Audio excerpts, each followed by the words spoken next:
ለስኬት ምንድነው መጠቀም ያለብኝ? ለጤና ምንድነው መጠቀም ያለብኝ? ሀብታም እንድሆን ምን ማድረግ አለብኝ? መንፈሳዊ ማንነቴ እንዲያድግ ምን ማድረግ አለብኝ? የሚለውን አእምሮ እንዴት እንደሚሰራ በመረዳት በመርሁ በሚሰራበት ህግ መሰረት ተጠቅመን ነው ስኬታማ መሆን የምንችለው። ውብ ህይወት መኖር ይገባሻል። ውብ ህይወት መኖር ይገባሃል። በዓላማ በተስፋና ህይወትን ወዶ መኖር ይገባሻል፣ ይገባሃል። ሰላም ጤና ይስጥልኝ። እንዴት ናችሁ? ሲሳይ ምህረት ነኝ።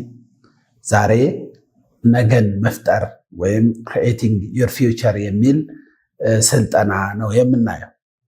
ይህ ስልጠናን ስንወስድ ነጋችን ላይ እጅግ ውብ የሆነ ህይወትን መኖር የምንፈልግ ከሆነ ነገ በዛሬ ስራችን ያለ ነገር ስለሆነ እንዴት አድርገን ነው የወደፊት ህይወታችንን ውብ ማድረግ የምንችለው? እንዴት ነው ዛሬ ላይ የማንፈልጋቸውን ነገሮች ወደ ጎን አድርገን የምንፈልገውን ህይወት እንዴት መቅረጽና መኖር እንችላለን የሚል ስልጠና ነው የምናየው። በመጀመሪያ ጥያቄ በመጠየቅ እጀምራለሁ። ውድ አድማጫችን፣ የሰው ልጅ ህይወት የተወሰነና መዳረሻው የታወቀ ነው ወይ ብለው ያምናሉ ወይ? ወይንም አንድ ሰው የተጻፈለት የሚባል ህይወት አለው ወይ? የተወሰነ እንደዚህ ነው የሚሆነው እንደዚህ ነው የምትሆነው የሚል የተወሰነ ነገር አለው ወይ ብለው ያምናሉ ወይ? ይህንን የጠየቁበት ዋነኛው ምክንያት በብዛት በህይወት ስንኖር የምንሞክራቸው ነገሮች ይኖራሉ። አንድ ጊዜ ሞክረን፣ ሁለት ጊዜ ሞክረን፣ ወይም የሆነ ሶስቴ ሞክረን ሊሆን ይችላል። ነገሮች አልሆን ሲሉ ባቀርነው መንገድ ሳይሄዱ ሲቀሩ በቃ ለእኔ የተጻፈ አይደለም ማለት ነው፣ እኔ የተጻፈ የሆነ ህይወት አለ ማለት ነው፣ እንዲህ እንዲሆን የተጻፈው ብለን የምናወራባቸው ብዙ አጋጣሚዎች አሉ። ይህንን ነገር በደንብ እንትን ስንለው ስናጤነው ነገርየው ቀላል አይደለም። በነገራችን ላይ የተጻፈ ህይወት አለኝ ብሎ ካመነ አንድ ሰው በቃ ፈጣሪ አንደኛውን ሰው ድሃ፣ አንደኛውን ሰው ሀብታም፣ አንዱን በሽተኛ፣ አንዱን ጤነኛ፣ አንዱን በፍቅር እንዲኖር፣ አንዱን ያለ ፍቅር እንዲኖር፣ አንደኛውን ሰው አገልጋይ፣ ሌላኛው ሁልጊዜ ተገልጋይ አድርጎ እንደፈጠረ አድርጎ ማሰብ እጅግ በጣም ትልቅ ክህደትም ጭምር ነው። ለምን በቃ ፈጣሪ የወሰነልኝ ካልን የተወሰነ ህይወት ኖሮ እንደዚህ እንድንሆን እንዴት ሊደረግ ይችላል? እኔ ይሄ ጥያቄ ውስጤ በቃ የተወሰነ ህይወት ሊኖር ይችላል ብዬ የማስብባቸው ብዙ አጋጣሚዎች ነበሩ። በአንድ ወቅት አንድ መምህር በቴሌቪዥን ዳጊ ሾው የሚል ፕሮግራም ላይ ቀርቦ የሃይማኖት መምህር ነው እና በቀጥታ ለጠየቀችው ጥያቄ የመለሰው መልስ እኔንም ልቤን ስላሳረፈው ከዛ በኋላም በነገ ህይወቴ ላይ በጣም ትልቅ አስተዋጽኦ ስላለ ቃል በቃል እሱ ያለውን የመለሰውን ሼር አደርጋችኋለሁ። ጠያቂዋ ያለችው ምን ነበረ? የሰው ልጅ የተጻፈለት ህይወት አለው ወይ? የሆነ ነገር እንዲሆን ነው ወይ የተጻፈው የሚል ጥያቄ ጠይቀው ነበረ። እሱ የመለሰው ምንድነው? እንደዛ የሚባል ነገር የለም። የተጻፈለት ነገር ካለማ አንድ ሰው ዱርዬና ሌባ እንዲሆን ከሆነ የተጻፈለት፣ አንዱ ደግሞ መልካም ሰው እንዲሆን ከሆነ የተጻፈለት ለምን ሲኦል ይኖራል ብሎ ጠይቆ ነበር እሱ። ምክንያቱም አንድ ሰው ዱርዬ እንዲሆን ከተጻፈለት፣ እንዲረብሽ ከሆነ የተጻፈለት ሲኦል መግባት የለበትም። እንደውም ይህ ሰው የተጻፈለትን ተውኔት በአግባቡ ተወጥቷል ማለት ነው። ስለ አተዋወን ብቃቱ ሽልማት ነው እንጂ ሲኦል አይደለም የሚገባው ማለት ነው። ስለዚህ እንዲመርጥ የተሰጠው ነገር እንዳለና ሰው የሚፈልገውን ህይወት መኖር ይችላል። ሰውነት ግን ያለው የት ውስጥ ነው ብለን ስናነሳ የምንፈልገውን ነገር፣ የተፈቀደልንን ነገር፣ ፈጣሪን ደስ የሚያሰኝ አገልግሎት፣ መልካምነት፣ ሰዎችን የሚጠቅም ስራ መስራት በነፃ ፈቃዱ ኤክስፒሪየንስ የሚያደርገው ነገር ነው ማለት ነው። ስለዚህ የመጀመሪያው ህይወት ነገን ዲዛይን ለማድረግ ፊውቸራችን ዲዛይን ለማድረግ ከፈለግን መጀመሪያ ማወቅ መቻል ያለብን ነፃ ፈቃድ አለኝ ወይ የሚለው ነው። የመጀመሪያው ደረጃ ነፃ ፈቃድን በአግባቡ መረዳት። ፍሪ ዊል አለኝ? አዎ፣ ሰው ፍሪ ዊል አለ። ፈጣሪ ዓለምን እንደፈጠረ ሁላ እኛም በምድር ስንኖር የፈለግነውን ዓለም የራሳችን የግል ዓለም ፈጥረን እንድንኖር ፍቃድ አለ። ነገር ግን የራሳችንን ዓለም በምንፈጥርበት ወቅት ዩኒቨርሳል ሎ ወይም ደግሞ ዓለም አቀፍ የሆነ ምድር የተሰራችበት ስሪት አለ። ህግጋቶችን ማወቅ መቻል አለብን። ዓለም እንዴት እንደሚሰራ አንድ ሰው የራሴን ዓለም እፈጥራለሁ ብሎ ከግራቪቲ ህግ ውጪ መሆን አይችልም። በቃ መሬት ለሁሉም ሰው ስበት አላት። ስለዚህ ልክ እንደዚህ ሁሉ ለሁሉም ሰው የሚሰሩ የስኬት ህጎች፣ መርሆች አሉ። አእምሮ እንዴት እንደሚሰራ መረዳትም እጅግ በጣም አስፈላጊ ነው ማለት ነው። the best way ነገን ለመተንበይ መፍጠር ነው። ነገን መፍጠር ነው የተሻለ። በቃ ነገ እንደዚህ ይሆናል። ለምን? የእያንዳንዱ የሰው ልጅ ህይወት በውሎ ውስጥ ይገኛል። የሰው ልጅ ህይወት ውሎ ውስጥ ያለ ነገር። አንድ ሰው ውሎውን አይታችሁ ነገ እንደዚህ ይሆናል ማለት ይቻላል። አንድ ገበሬ እንግዲህ ማሳው ጋር ያለውን ዘር ሲያጠጣ፣ ሲንከባከብ፣ አረም ሲነቅል ምናምን አይታችሁ ይህ ገበሬ በጣም እርግጠኛ ነኝ ጥቅምትና ህዳር ላይ ጥሩ አዝመራ ያጭዳል ብሎ መናገር ይቻላል። ለምን? ውሎ ስለሚናገር፣ የገበሬውን ውጤት ውሎ ይናገራል። ገበሬው ያንን የተፈጥሮን ህግ ሰዓቱን ጠብቆ የፈጠረው ራሱ ነው። ስለዚህ በድለኝነት አይደለም፣ መልካም ስለሆነ አይደለም የመጣለት። መልካም ሰው ቢሆንም ባይሆንም፣ መጥፎ ሰው ቢሆንም ባይሆንም በቃ መሬት ትሰጠዋለች፣ አትከለክልም። ለምን? መሬትም ህግ ስላላት ማለት ነው። ልክ እንደዛ እኛም ነፃ ፈቃድ እንዳለንና ህይወታችንን መቅረጽ እንደምንችል በደንብ ማወቅ መቻል አለብን። ይህንን ስንል የሰው ልጅ ከተፈጥሮ ህጎች ከአእምሮ አሰራር ውጪ ይሆናል ማለት እኮ አይደለም። የተፈጥሮ ህግ አለ፣ አእምሮ የሚሰራበት መንገድ አለ። የሰው ልጅ ህይወቱ ዛሬ ድረስ የመጣበት ማንነቱ በተወለደበት ባደገበት በህይወት በገጠሙት ክስተቶች በሙሉ የተገነባ ነው። ስለዚህ አሁን እነዛን መቀየር አይችልም። ፍቃዱ ያለው የቱ ጋር ነው? ፍቃዳችን ዛሬ ላይ ነው። ወደኋላ ፍቃድ የለንም። የሰው ልጅ ፍቃዱ ዛሬ ላይ ያለ ነው። ዛሬ ምን ማድረግ ይችላል? ዛሬ በማስተካከል በተሰጠው ነፃ ፍቃድን በመጠቀም ህይወቱን መቀየር ይችላል ማለት ነው። እኔ ይህንን ያወቅኩበት ቀን በህይወቴ በጣም ከተደሰትኩባቸው ቀናቶች ውስጥ ነው። ምክንያቱም ለምንድን ነው ሰርቼ የማይሳካልኝ? ለምንድን ነው አንብብ ተባልኩ አነበብኩ፣ ተማር ተማርኩ፣ ስራ የሰራው ውጤት የማላመጣው ለምንድን ነው? ለምንድን ነው የፍቅር ህይወት ለምንድን ነው የምሻው ነገር የማይሆን የሚል በጣም ትልቅ ጥያቄ ነበረ። እሱ የትላንትና ውጤቶች ናቸው።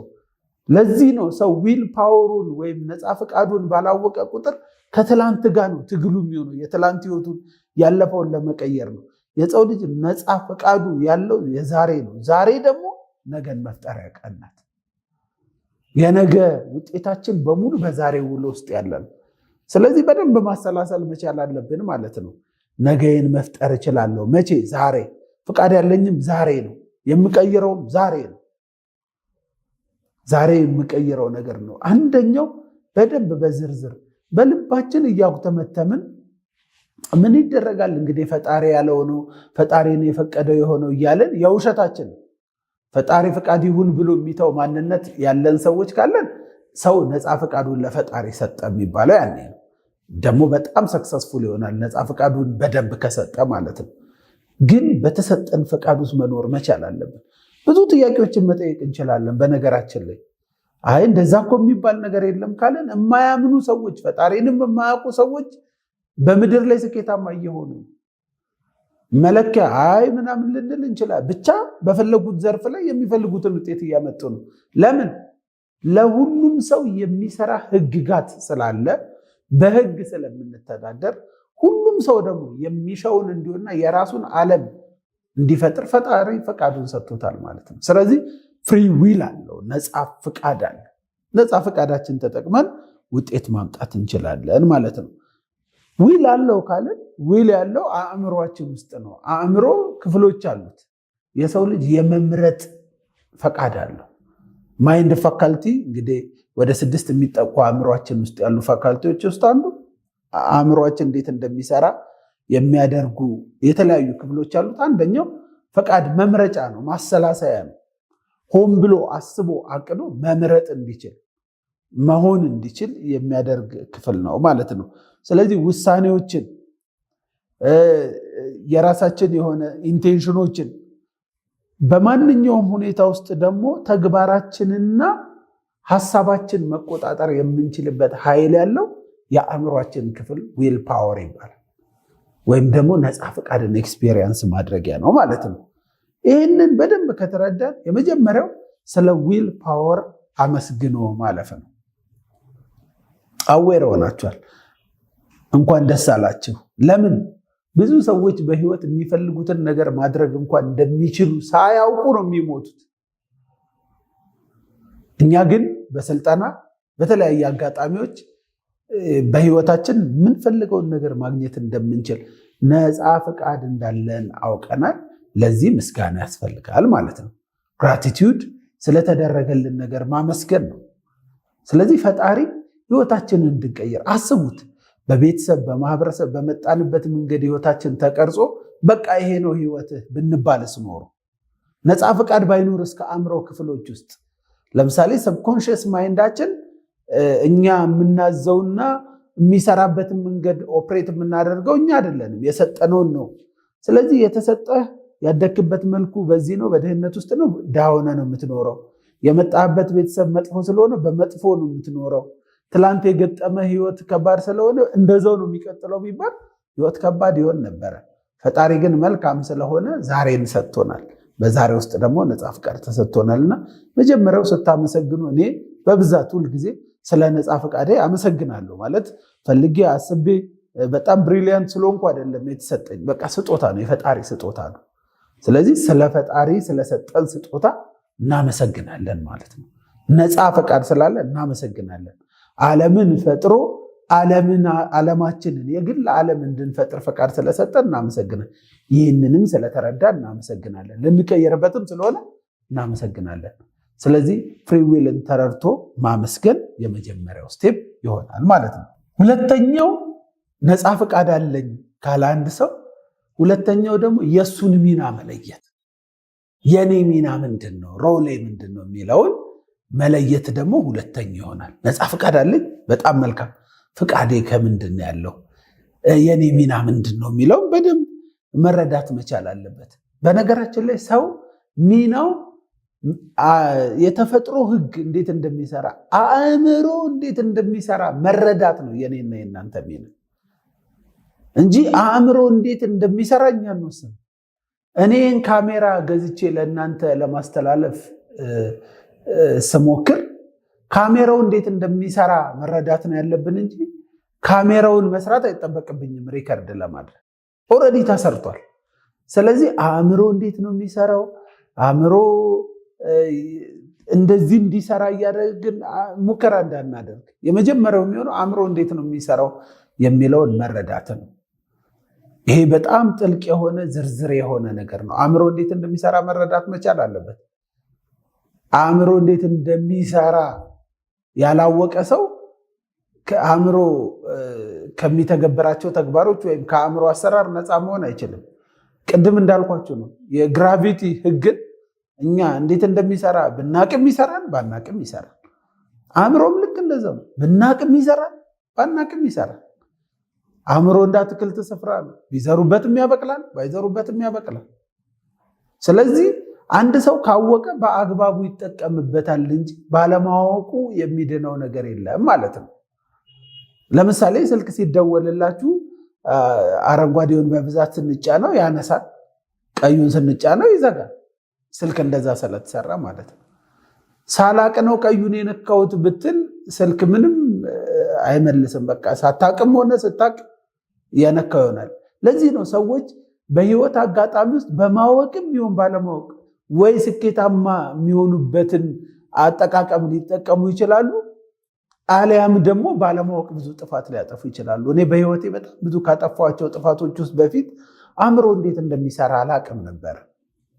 በዛ የተነሳ ዋጋ ከፍያለሁ።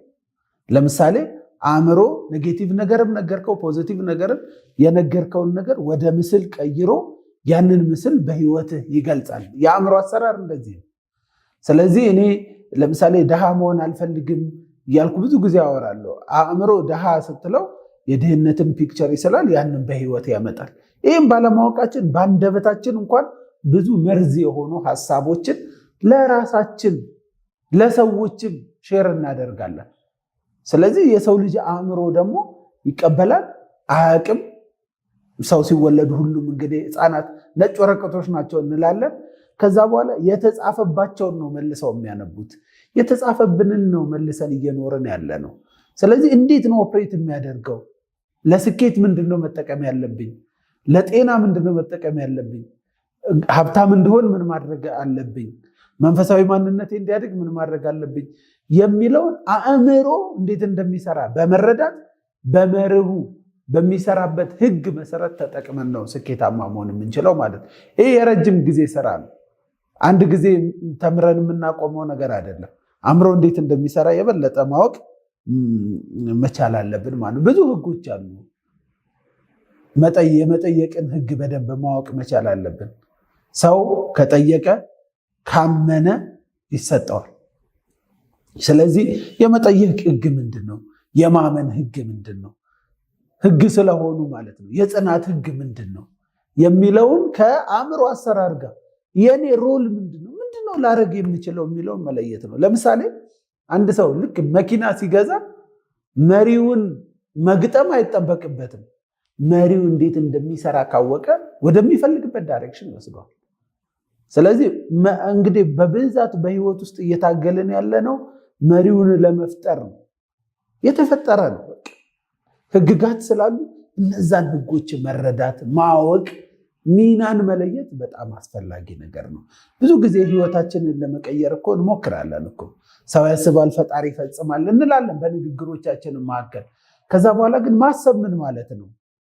በአብዛኛውን ጊዜ ሰዎች ሚናቸውን ስለማያውቁ ከማሰብ መሻታቸውን ከማስቀመጥ ይልቅ አፈጻጸም ውስጥ ነው ጥረት የምናደርገው። እኛ ፈጻሚዎች አይደለንም። ህግን ተከትለን እንጠይቃለን፣ እንሰራለን። ከኔ የሚጠበቀው ነገር ምንድን ነው የሚለው በደንብ መለየት፣ ሚናን መለየት እጅግ በጣም ትልቅ እረፍት የሚሰጥ ነገር ስለሆነ ሚናን በደንብ መለየት፣ ማወቅ፣ መረዳት ያስፈልጋል ማለት ነው። ሚናችንን ካወቅን የነገ ህይወቴን ለማስቀመጥ ምንድነው ማድረግ ያለብኝ? ማሰብ አለብኝ። አስክ ፈጣሪን የምፈልገውን ነገር ግልጽ በሆነ መልኩ መጠየቅ መቻል አለብኝ። ግልጽ ግብ ማስቀመጥ መቻል አለብኝ። ያውን ህግ ነው። የሚፈልገውን ነገር የማያውቅ ዝም ብሎ አይሰጠውም። አይ እኔ የሚያስፈልገኝን ፈጣሪ ነው የሚሰጠኝ የሚል ሰው አለ። በጣም ጥሩ ነው። እንደዛ አይነት የእምነት ደረጃ ላይ የደረሰ ከሆነ እኔ በጣም አደንቃለሁ። ግን ሰው እንዲያስብ ኃላፊነት ተሰጥቶት ሮል አለው ማለት ነው። ስለዚህ ያስብልኝ የሚባል ነገር የለም። አእምሮ የተሰጠህ እንድታስብ ነው። ጠይቅ። ምን ነው የምትፈልገው? ወዴት ነው መሄድ የምትፈልገው?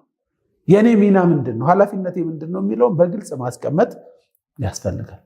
አሁን ነፃ ፈቃድ እንዳለን ከተረዳን፣ ስለሱ ልባችን ደስታ ካደረገ ካመሰገንበት፣ የእኛን ሚና አእምሮ እንዴት እንደሚሰራ በደንብ ከለየን፣ ሶስተኛው የሚሆነው በተሰጠን የተፈጥሮ ህግ መሰረት መምረጥ ነው። ቹዝ ዩር ሃርድ። ሶስተኛው ትመርጣለህ፣ ትመርጫለሽ። ህይወት ምርጫ ናት። የሰው ልጅ መምረጥ ነው የሚችለው ብያቸዋለሁ። አሁን እንመርጣለን ሲባል ሁሉም ነገር ዋጋ አለው። ሀብታም መሆን ዋጋ አለው፣ ድሃ መሆንም ዋጋ አለው። በፍቅር መኖር ዋጋ አለው፣ በጥላቻ ውስጥ መኖርም ዋጋ አለው። ከባድ ነው። ደስተኛ ቤተሰብ መመስረት ከባድ ነው፣ ስራ ይጠይቃል። በቃ ደግሞ የማይሆን ቤተሰብ ውስጥ፣ ደስታ የሌለው ቤተሰብ ውስጥ መሆን እሱም ዋጋ አለው። መንፈሳዊ ሰው መሆን ዋጋ አለው። ዝም ብሎ መንፈሳዊ ሰው መሆን አይቻልም። ከፈጣሪ ርቆ ደግሞ መኖር ጭንቀትም ራሱን የቻለ ደግሞ እሱም ደግሞ ሌላ ዋጋ አለው። እውቀት ማግኘትም ዋጋ አለው፣ ክፍያ አለው። ከዛ ደግሞ መሀይም መሆንም ደግሞ የሚያስከፍለው ነገር አለ። አገልጋይ መሆን፣ መሪ መሆን ዋጋ አለው። ዝም ብሎ እየተከተሉ መኖርም ዋጋ አለው። በሰላም መኖር፣ ለሰላም የሚከፈል ዋጋ አለ። ደግሞ በጸብ ውስጥ የሚመጣ ዋጋ አለ። ስለዚህ ሁለቱም ዋጋ አለ። ኤሪክ ኮር የሚባል በጣም ማከብረው አንድ ኔትወርክ ማርኬተርም ትሬነርም የሆነ ሰው ምን ይላል? ሀብታም መሆን ከባድ ነው፣ ድሃም መሆን ከባድ ነው፣ ያንተን ከባድ ምረጥ ይላል። ስለዚህ ሁለቱም ከባድ ነው። ቹዝ ዩር ሃርት። በአብዛኛውን ጊዜ ሰዎች ሰርቶ ማደግ እኮ መለወጥ እኮ ኢትዮጵያ ውስጥ እንደዚህ ማድረግ እኮ ከባድ ነው። እውነት ነው። ድሃ መሆንስ ከባድ አይደለም? አሁን ባለንበት ህይወት መኖርስ ከባድ አይደለም? በቃ ለፍቅር እኮ ዋጋ ከፍሎ እንደዚህ ብሎ የሁላ ነገር አድርጎ ደስተኛ ቤተሰብ መመስረት በጣም ከባድ ነው። እውነት ነው። ሲንግል መሆን፣ ዲስፕሬት መሆን፣ ያልተረጋጋ ሰው መሆን እሱም ከባድ ነው። ስለዚህ ህይወት ምርጫ ስለሆነች የትኛውን ነው? እኔ ዛሬ 12 ዓመት የመረጥኩት ባለጸጋ ለመሆን፣ እያገለገሉ ለመኖር፣ ደስ የሚለኝን ስራ ለመስራት፣ ኢንተርናሽናል ትራቭል እያደረኩ ለመኖር፣ መንፈሳዊ ህይወቴን ለማሳደግ፣ በማህበራዊ ህይወት ለማደግ፣ ደስተኛ የሆነ ቤተሰብ መስርቶ ለመኖር፣ እያደጉ እውቀትን እየጨመሩ እያገለገሉ ለመኖር ወስኛለሁ። ቀላል ነው ወይ? አይደለም። ግን በፊት ከምከፍለው አንጻር ሲላይ ከከፈሉ ላይቀር ለቀናና ለመልካም ነገር ብንከፍል እጅግ በጣም መልካም ነው ብዬ አምናለሁ በግሌ ማለት ነው። ስለዚህ ከመረጥን በኋላ አራተኛው የሚሆነው ደግሞ ለመረጥነው ነገር በመረጥነው አይነት ዋጋ መክፈል። አራተኛው የሚሆነው ቴክ ኒው አክሽን፣ አዲስ ተግባር። ተመሳሳይ ስራ እየሰሩ የተለየ ውጤት መጠበቅ እብደት ነው ይላል የአልበርት አንስታይን ንግግር ነው። በቃ ትላንትና ዝም ብለን ኖረናል። አዲስ ግብ፣ አዲስ ነገር አስቀምጠን ከዛ ምንም ተግባር ከሌለ የበፊቱን ህይወት ነው የምንደግመው። ስለዚህ አዲስ ተግባር ያስፈልጋል። አዲስ ተግባር ላይ ቀስ እያሉ ስሎው የሆነ ተግባር ማድረግ ይቻላል። ግን ህይወታችሁን መቀየር የምትፈልጉ ከሆነ ነጋችን ውብ እንዲሆን ከሆነ ዛሬ አዲስ ሲደመር ማሲቭ ወይም ደግሞ በሰፊው ስራ ውስጥ መግባት ማሲቭ አክሽን ያስፈልጋል። በቃ መካስ አለብን ማለት ነው። ብዙ መስራት መቻል አለበት። አንድ ጊዜ እስኪለሰልስ እንግዲህ ጠንከር ያለ መሬት ሲቆፈር ገበሬዎች እኮ ዋጋ ይከፍላሉ፣ ለስለስ እስኪል ማለት ነው። ከዛ በኋላ ግን እንትን ይላልና አንድ ህይወታችን እስክንቀይር ድረስ በደንብ ተግባር ውስጥ ገብተን ሌት ተቀን በመስራት ማሲቭ የሆነ ኒው አክሽን ውስጥ መግባት መቻል አለብን። ምንም ሙያ ላይ እንኖር፣ የትኛውም ዘርፍ ላይ ሆኑ፣ በጣም ሰፊ አዲስ ተግባር ግን ይጠይቃል።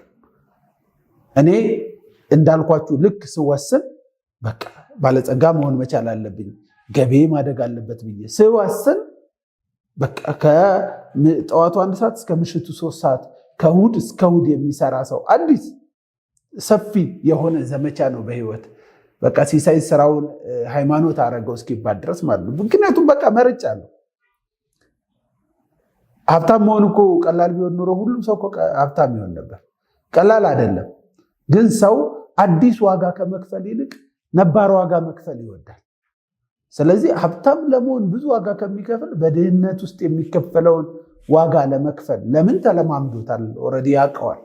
የምናውቀውን መጥፎ የሆነ ዋጋዎች ከምንከፍል አዲስ ላስቀመጥነው ፊውቸር ዋጋ ብንከፍል እጅግ በጣም የተሻለ ነው። ኒው አክሽን ከተባለ ኒው ላይፍ ስታይል ያስፈልጋል። አዲስ የአኗኗር ዘይቤ፣ እንደ ድሮ እየኖር እንደ ድሮ እየበላ እንደ ድሮ እየጠጣ እንደ ድሮ ከምንውላቸው ሰዎች ጋር እየሆን እንደ ድሮ ሳናነብ እንደ ድሮ ያገኘነውን ነገር እየተጠቀምን አይሆንም። አዲስ ላይፍ ስታይል ያስፈልጋል። ውሎ እንቀይራለን፣ ንባብ እንቀይራለን፣ የምናየውን ነገር እንቀይራለን፣ አሰራራችን እንቀይራለን። ላይፍ ስታይል ቼንጅ ያስፈልጋል ማለት ነው። በአብዛኛውን ጊዜ በቃ ሰዎች ኢንስፓየር የሆኑና ጎል ያስቀምጣሉ። ይሄን መርጫለሁ ይሉና ግን ላይፍ ስታይል አይቀይሩም። የድሮ የሚያገኟቸው ሰዎች እንደ ድሮ ናቸው። የሚውሉበት ቦታ እንደዛው ነው። የሚያነቡት ነገር ያው ነው። ማህበራዊ ድረገጽ እንደ ድሮ ነው የሚጠቀሙት። በፍጹም አዲስ ውጤት ሊመጣ አይችልም። ይሄኔ እንደ ድሮ ላይፍ ስታይል ኖሮት አዲስ ውጤት የሚጠብቅ ሰው ሊትራሊ ያበደ ሰው ማለት እሱ ነው። ተመሳሳይ ስራ እየሰራ ነው፣ የተለየ ውጤት እየጠበቀ ነው፣ አይሆንም። አዲስ ላይፍ ስታይል ያስፈልጋል። ስለዚህ የምትሄዱበት ቦታ የምታቆሙት ነገር መኖር መቻል አለበት። አዳዲስ የምትጀምሩት ነገር መኖር፣ ላይፍ ስታይላችን መቀየር አለበት። አዲስ ላይፍ ስታይል የግድ ነው። አዲስ መንገድ ተጠቅመን ነው እንጂ በነባር መንገድ እየሄድን አዲስ ዴስቲኔሽን ኤክስፔክት ማድረግ የለብንም ማለት ነው። ሶስተኛው ተግባሩን አርሊ መጀመር ነው። ባላችሁ ነገር ጀምሩ። እንግዲህ እንደዚህ ይባላል። እውነት ነው እኮ ህይወቴን መቀየር መቻል አለብኝ። በቃ ቆይ ይህችን ነገር አዘጋጅቼ ይህችን ነገር አድርጌ ይህንን ነገር ብዬ ያለ በአብዛኛውን ሰው በዝግጅት ነው ህይወቱ። ሌስ ብራውን እንደሚለው የብዙ ሰዎችን ህልም የምትበላው ዝግጅት ናት። ቆይ ልዘጋጅ፣ ላስተካክል ምናምን በማለት አርሊ ጀምሩ። ባላችሁ ወዲያው በቃ ለውጥ የምችሉትን ነገር አድርጉ። ለምሳሌ እኔ በመጀመሪያዎቹ ወቅቶች የማደርገው የነበረው ስህተት የሆኑ ተግባራት አሉ፣ ያልገቡኝ ብዙ ነገሮች አሉ። ግን እስኪገቡኝ ቁጭ ብዬ ከምጠብቅ እየሰራው እየሄድኩ ነው። ስለዚህ እየተዘጋጀን ሳይሆን የምንቆየው እየሰራን እንዘጋጃለን ማለት ነው። ባለን አሁን ነው የምንጀምረው። አርሊ መጀመር ነገሮች ሳይከብዱ ሳይደራረቡ። ብዙ ነገሮችን ቁጭ ብለን ስላጠናን ብቻ ምንም የሚሆን ነገር የለም።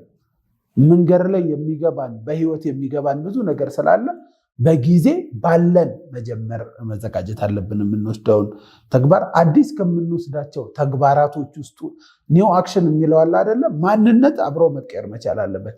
ስኬት ለስኬት የሚስማማ ማንነትን በመገንባት የሚገኝ ነው። ስለዚህ የግል ስብዕና መስራት አዲስ ተግባራችን ሊሆን ይገባል። አእምሯችን እንዴት መጠቀም እንዳለብን በደንብ ማወቅ መቻል አለብን። ቅድም ነግሬያቸዋለሁ። ሮልን የምንለየው ፐርሰናል ዴቨሎፕመንት ስንሰራ ነው። ስማርት ወርከር የምንሆነው ግል ስብዕና ነው። አዲስ ንባብ ያስፈልጋል ማለት ነው። ተግባር ውስጥ አዲስ የምንማራቸው ትምህርቶች ያስፈልጋሉ ማለት ነው። አዲስ የምንተገብራቸው ነገሮች መኖር አለባቸው። ስለዚህ አዲስ የምንተገብረው ነገር ውስጥ ግል ስብዕና እንደ አንድ ነገር አድርገን ፐርሰናል ዴቨሎፕመንት አዲስ የምንሰራው ለዘላለም የምንሰራው ነገር ነው። እስክንሞት ድረስ ፐርሰናል ዴቨሎፕመንት ስለሚቀጥል ማለት ነው። ግል ስብዕናችንን እያሳደግን መጓዝ መቻል አለብን ማለት ነው። አምስተኛውና የመጨረሻው ለዛሬ ሼር የማደርጋችሁ ፐርሲስተንስ ወይም ደግሞ ጽናት ነው። አዲስ ህይወት መርጣችሁ አዲስ ተግባር ውስጥ ስትገቡ የሚፈትኑ ብዙ ነገሮች ይኖራሉ። ሮልን ማወቅ፣ ህግጋትን ማወቅ ያልኳችሁ ከዚህ ጋር ተያይዞ ነው። ጽናት ወደ ስኬት ያመራል። ጽናት በነገራችን ላይ በምድር ላይ ካሉ ህጎች ውስጥ አንዱ ነው። ሰው የጸናበትን ነገር የዛን ነገር ፍሬ ያገኛል። ስለዚህ ለአዲስ ፊውቸር ክሬኤት አድርጌ እንዲህ ነው መሆን የምፈልገው ላላችሁት ነገር ተነስታችሁ ስትሰሩ ሪጀክሽኖች ይኖራሉ። ሰዎች ላያዩላችሁ ይችላል። እናንተ ናችሁ ክሬኤት ያደረጋችሁት። ማንም ሰው እናንተ የፈጠራችሁትን ዓለም በምናብ አስቀምጣችሁ የመረጣችሁትን ህይወት ማንም ሰው ሊያይላችሁ አይችልም። ስለዚህ ብዙ ተቃውሞዎች ይኖራሉ። በጣም ከምትወዷቸው ሰዎች ከፍቅር የተነሳ ይሄ ሊሆን አይችልም። ዓለም ላይ ውጤት ያመጡ ሰዎችን ታሪክ ስታነቡ አጠገባቸው ያሉ ሰዎች አልተቀበሏቸውም። የመጀመሪያዎቹ እርምጃዎቻቸው ውጤታማ አልነበሩም። ለምንድን ነው የመጀመሪያ እርምጃ ውጤታማ ያልሆነው? ምክንያቱም አዲስ ስለሆንን ስላልተለማመድን ነው። ተለማምደን እስኪገባን ድረስ ልምምዳችን መቀጠል መቻል አለብን። በመንገድ ላይ በሚገጥመን ነገር ሁሉ እቺን ህግ ማስታወስ ያስፈልጋል። እንደ ህግ አስታውሱ። ጽናት ወደ ስኬት ያመራል። ወደ ስኬት ያመራናል ማለት ለምንድን ነው ወደ ስኬት የሚያመራው? ጽናት በራሱ ጎበዝ ካልሆንኩ ልንል እንችላለን። ጥሩ ምሳሌ የሚሆነን ውሃና አለት ናቸው። ውሃ በጽናቱ አለት በጉልበቱ ይታገላሉ ይባላል እና ውሃ ጠብጠብ እያለ እንግዲህ ፈሳሽ ነው፣ አቅምም የለውም። ግን ጠብጠብ እያለ አለትን ይሰነጥቃል። ይገርማቸዋል።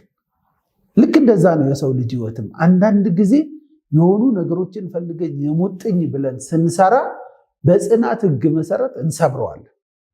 የከበደንን ነገር ማሸነፍ እንጀምራለን። አልሆን ያለን ነገር ይሆናል። ለምን? ጸንተንበታል። ጽናት ማለት በተደጋጋሚ መሞከር ነው። ያልሰራውን መንገድ ትተን አዲስ የሚሰራ ነገር እያደረግን መስራት ነው። እችን ግን በልባችን የምፈልገውን ነገር የምሻውን ነገር እስካገኝ ድረስ እቀጥላለሁ። ይህ ህግ ስለሆነ በህግ አሸንፋለሁ። ጎበዝ ባልሆንም በጽናት ጎበዝ እስከሆን ድረስ እሰራለሁ። ታግሶ የሚፈልገውን ውጤት ለማምጣት መሄድ መቻል አለብን ማለት ነው። እነዚህን ነገሮች እያስታወስን ከሄድን ነጋችንን ውብ ማድረግ እንችላለን። ማስታወስ ያለብን ነገር ዓለም ውስጥ ሆነን የራሳችን ዓለም መፍጠር እንችላለን። ለዛ ግን መምረጥ ያስፈልጋል። መልካሙና በጎ የሆነውን ነገር ምረጡ። ከመረጣችሁ በኋላ የሚጠይቀውን ያህል ዋጋ መክፈል ግዴታ ነው። አዲስ ተግባር፣ አዲስ ክንውን፣ አዲስ ጉዞ ያስፈልጋል። በዚህ ጉዞ ውስጥ ግን ሁልጊዜ 5ኛዋን ሕግ እንዳትረሱ፣ በጽናት የጸና ከሚስቱ ይወልዳል፣ የቸኮለ ከጎረቤት ይወልዳል ይባላል። ከህልማችን እንድንወልድ ያሰብነውን እዚህ ውስጥ ያቀርነው ነገር እውን ሆኖ ተገልጦ እንድናየው መጽናት መቻል አለብን። ከምንሻው ነገር ፍሬ ማግኘት እንችላለን። ያሰብነውን አይነት ህይወት መኖር እንችላለን። ነፃ ፈቃዳችንን እናስታውስ። የእኛን ሚና በደንብ እንለይ። ከዛ በኋላ የምንፈልገውን መልካሙን እንምረጥ። ለመረጥነው ነገር የሚመጥን አዲስ ተግባር በስፋት እንግባ። በምንሄድበት መንገድ ሁሉ ነገር እንዳሰብነው ላይሆን ይችላል። እየተማርን ራሳችንን እየጠየቅን ራሳችንን እያስተካከልን በጽናት እንጓዝ። ያኔ እዚህ ውስጥ የፈጠርነው ኢማጂን ያደረግነው ክሪኤት ያደረግነውን ወርልድ ክሪኤት ያደረግነውን ፊውቸር ተገልጦ እንኖረዋለን። ዓለም ላይ ያሉት የተገለጡት ነገሮች በሙሉ መጀመሪያ በአእምሮ ውስጥ የተፈጠሩ ናቸው። ስለዚህ እናንተ ውስጥ፣ አንቺ ውስጥ፣ አንተ ውስጥ ያለው እንዴት ይሆናል ብለን የተውነው ቁም ነገር ያላልነው ፍላጎት፣ ሐሳብ በደንብ በጽሞና ይዘነው የሚከፈለውን ዋጋ ከከፈልን እውን ሆኖ ህልማችንን መኖር እንችላለን። ህልማችን መኖር ይገባናል። ህልምህን መኖር ይገባል። ህልምሽን መኖር ይገባል፣ ይገባሻል። ስለዚህ በይገባኛል ስሜት በደንብ አድርገን ሰርተን የምንፈጥረው መልካም፣ ቀና፣ በጎ የሆነ የውስጥ ዓለማችንን ለሌላው ዓለም እንደምናበረክተው ተስፋ አደርጋለሁ። አመሰግናለሁ። ውብ ህይወት መኖር ይገባሻል። ውብ ህይወት መኖር ይገባሃል።